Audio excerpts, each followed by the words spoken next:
So it's Black Friday. We're going to do some movie previews because there are a lot of big movies coming out end of the year. Some I'm kind of excited about, some not so much. So first up, West Side Story comes out December 10th. Here's a little bit of the teaser.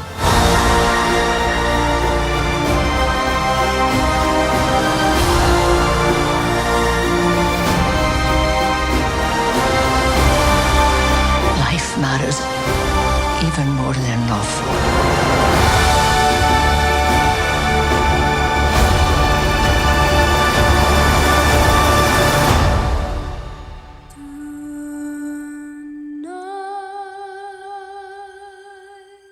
So Steven Spielberg is remaking this movie. This is a bad idea. So the original musical, which is maybe the greatest musical ever written, there are really only a few contenders for that. It's South Pacific by Rodgers and Hammerstein and West Side Story, which is kind of an agglomeration of the greatest talents in every area of theater. You have Arthur Lorenz, who did the libretto, and you have Stephen Sondheim writing the lyrics, and you have Leonard Bernstein writing the music, and you have Jerome Robbins doing the choreography, right? It really is kind of a meeting of all of the greats. And the original musical on Broadway actually did not blow things out. It didn't really explode on Broadway. But the musical, which is directed by Robert Wise, that one won like all the awards, including Best Picture. So now they're remaking it. I don't really see any reason to do so because the original movie is quite good. And the original movie did something that they used to do back in the day, which is make sure that everyone could sing. And if you couldn't sing, they would voice you over. So Natalie Wood could not sing. There's very famously some tape of Natalie Wood trying to sing Maria, and it doesn't go great. And so they voice her over using Marnie Nixon, who voiced over everyone in those days. Like you can hear Marnie Nixon voicing over everyone from Deborah Carr in The King and I to Natalie Wood to Rita Moreno. She actually is singing with herself, Marnie Nixon. She's singing Natalie Wood and Rita Moreno in the same film. The movie's great. It's a really, really good movie. And now they're remaking it. I really don't understand why. I don't really get it. I'm trying to remember the last time a classic movie was remade and everybody was like, that was great. Remember they did a shot-for-shot remake of Psycho? And it was just this total fail. I kind of have the same feeling about this one because everybody knows West Side Story. Everybody did West Side Story in high school. So it's not like we're taking a forgotten gem and then remaking it. We're taking a movie that won Best Picture, remaking it after everybody has seen the musical. It's like remaking Sound of Music today. Like, why would you do that? I'm not even a Sound of Music fan, but why would you? There's just no way to do it. I guess that the star is Ansel Elgort, the guy from Baby Driver, and apparently he can sing. We are told that everybody else is sort of a newbie. Apparently some of them can sing. Apparently they all can dance. I would certainly hope so. My greatest nightmare is that they do West Side Story up in the same way that they did Sweeney Todd, where they had Johnny Depp, who could not sing, singing Sweeney Todd, Helena Bonham Carter, who cannot sing, doing Mrs. Lovett, or do it like La La Land, where you have two main characters who cannot sing and cannot dance in a musical. So it doesn't sound like they're doing that for West Side Story, but suffice it to say, I remain skeptical that the new West Side Story is going to be worth the wait. Alrighty, next, Nightmare Alley from Guillermo del Toro. It comes out December 17th. Here's what that trailer looks like. You don't fool people, Stan. They fool themselves. I've given you a fortune. It's time that you delivered. When does it end? I want to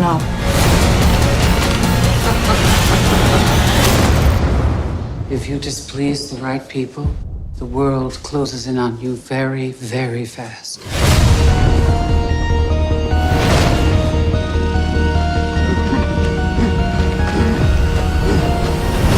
Now, I got to admit, I'm not the biggest Guillermo del Toro fan. I really didn't like Pan's Labyrinth. People were very fascinated with that stuff. I was not super into it. This looks good. So Bradley Cooper, and you have Cate Blanchett, you have Toni Collette. Like that's a big cast. And it's rooted in a 1946 novel. It was made into a 1947 movie with Tyrone Power. It's literally unavailable anywhere. There are a lot of film noir fans who really consider Nightmare Alley to be like one of the great film noirs, and you can't find it anywhere. You have to buy it on DVD, I think. And nobody has a DVD player anymore, so it's not streaming anywhere, which is very frustrating. But the original movie is quite good. So now you have Bradley Cooper in the Tyrone Power part. I'm very into anything that's kind of throwback and suspense, creepy throwback stuff. I'm into it. I kind of like this. I should have known you were that kind of a... It takes one to catch one. Alrighty, Spider-Man is out that same date, December 17th. Spider-Man No Way Home. Here's a little bit of the trailer. Peter, you're struggling to have everything you want while the world tries to make you choose. This is all my fault. I can't save everyone.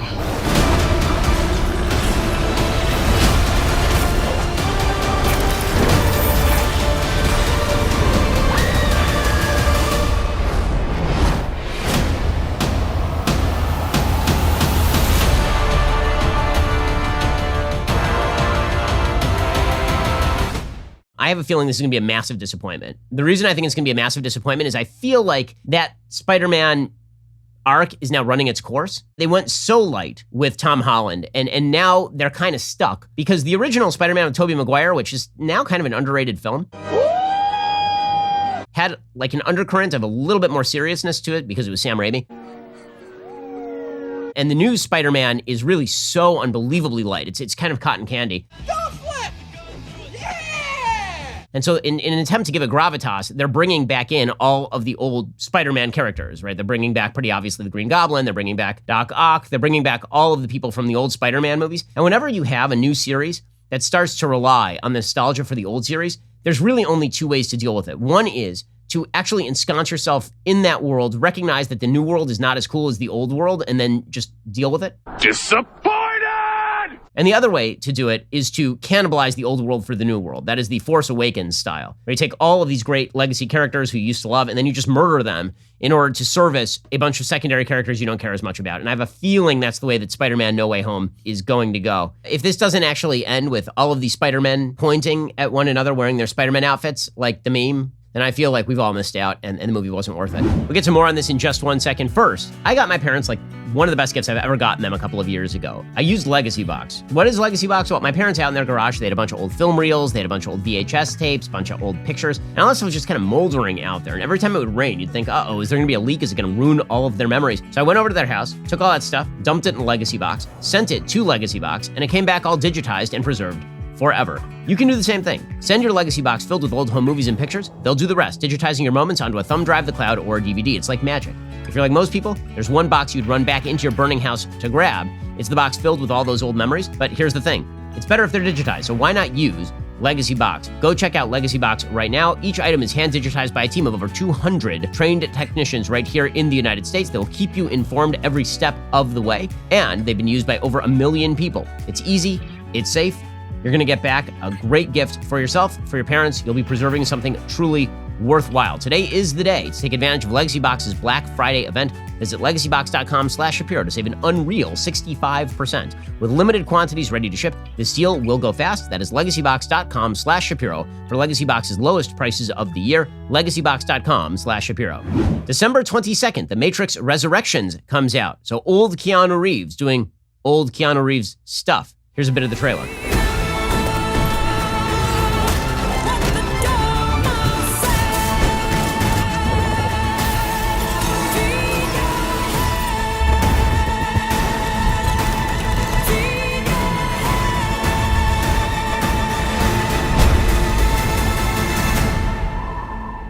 After all these years, to be going back to where it all started. Back to the Matrix. Why? Just why? I don't understand why. So the first Matrix is a good, interesting film, and the other Matrixes don't exist. So the new Matrix basically looks like the same plot of The Matrix, except that Keanu Reeves is older. So they made him forget, and now he's gonna have to get back in The Matrix. That seems like the plot of the film. And I gotta tell you, I'm not super into it. Again, we're going back to the well too many times on these ideas. The Wachowski, what are they, sisters now? Have they made anything remotely resembling a good movie in 25 years? I am unaware if they have. Ain't no blade can protect you from the true truth. And so I have very little faith that this will be an excellent piece of filmmaking. Listen, I love Keanu Reeves. I'll now watch Keanu Reeves in anything, but... Triple kick! Yeah! How about just like endless John Wick and no more Matrix? Whoa. That same day, December 22nd, The King's Man, which is a Kingsman sequel, comes out. Here's what the trailer looks like.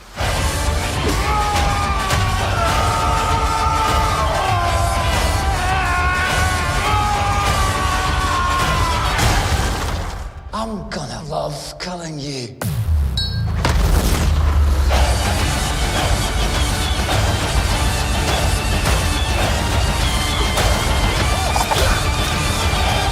Well, we shall see.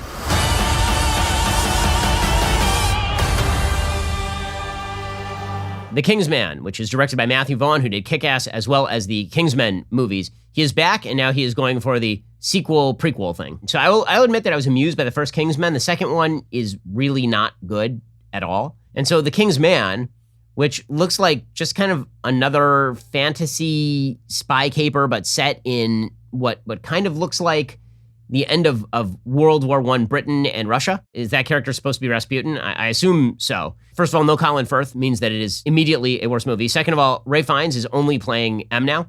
Apparently, Ralph Fiennes is just M in everything, so that's too bad. I don't know that there was high demand for a prequel to Kingsman, but I guess they're going to try and spin this off into an entire world. I got to tell you, I'm rather uninterested in it. I think a lot of the original shock of Kingsman is that it was supposed to be James Bond, but with actual exploding heads and a sort of satirical take on James Bond. And then they moved so far down that road that there was nothing left. Elton, just calm down. You. And so it looks like they're trying to recapitulate this as a less head-exploding exercise, and I'm not sure that it's going to work. It looks almost like a Marvel version of Kingsman. Very clever. December 24th, it's a Pick Me Up, Don't Look Up by Adam McKay, all about an asteroid hitting Earth, just in time for Christmas. Here's a bit of the trailer.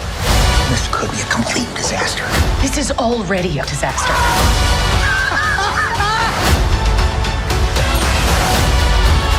You know that girl from YFTV said we're all gonna die? No. You'll never take me alive!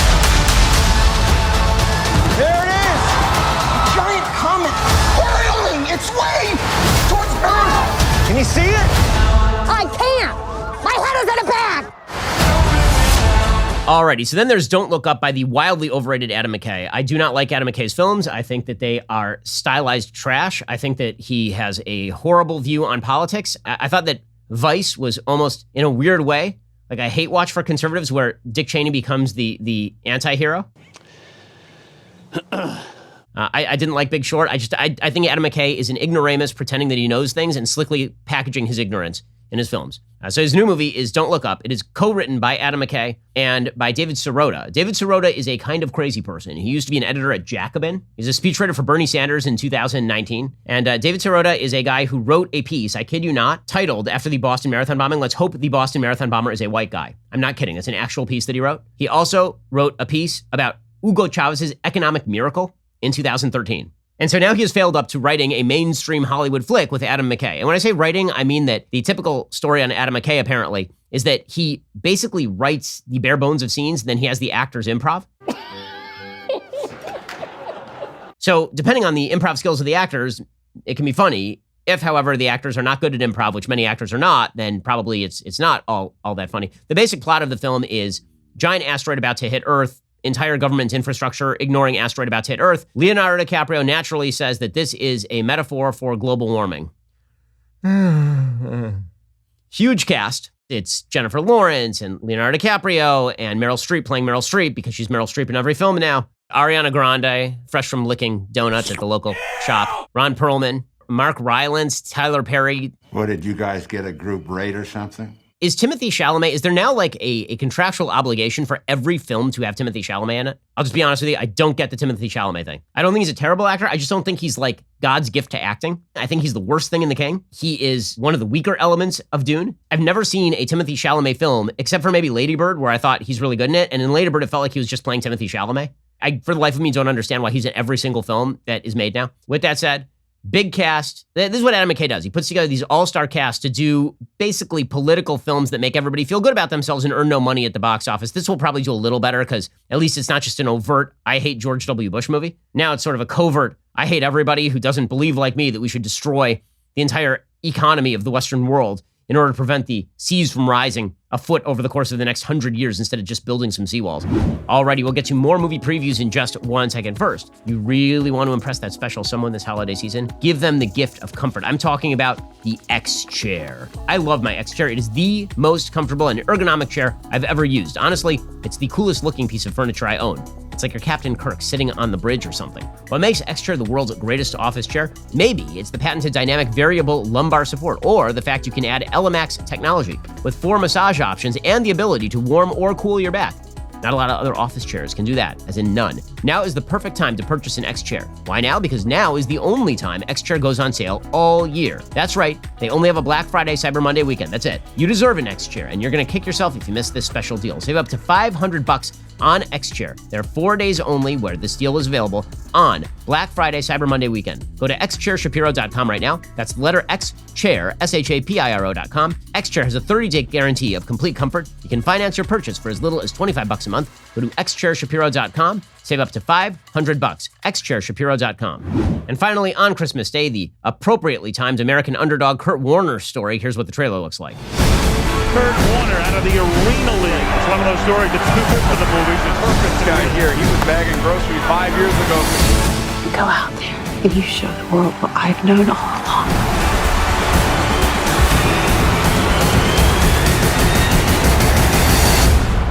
You were born for this. This is my time. I know who I am, and I know why I'm here.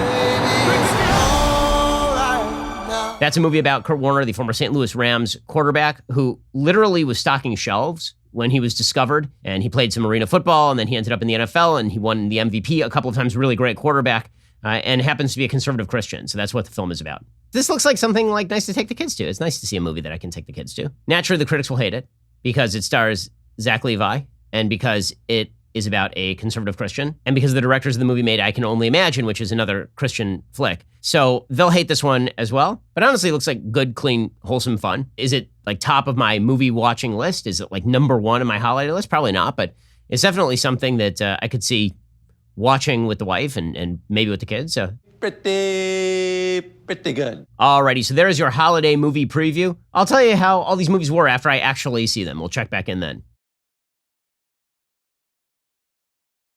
Who's got two thumbs and wants you to like and subscribe?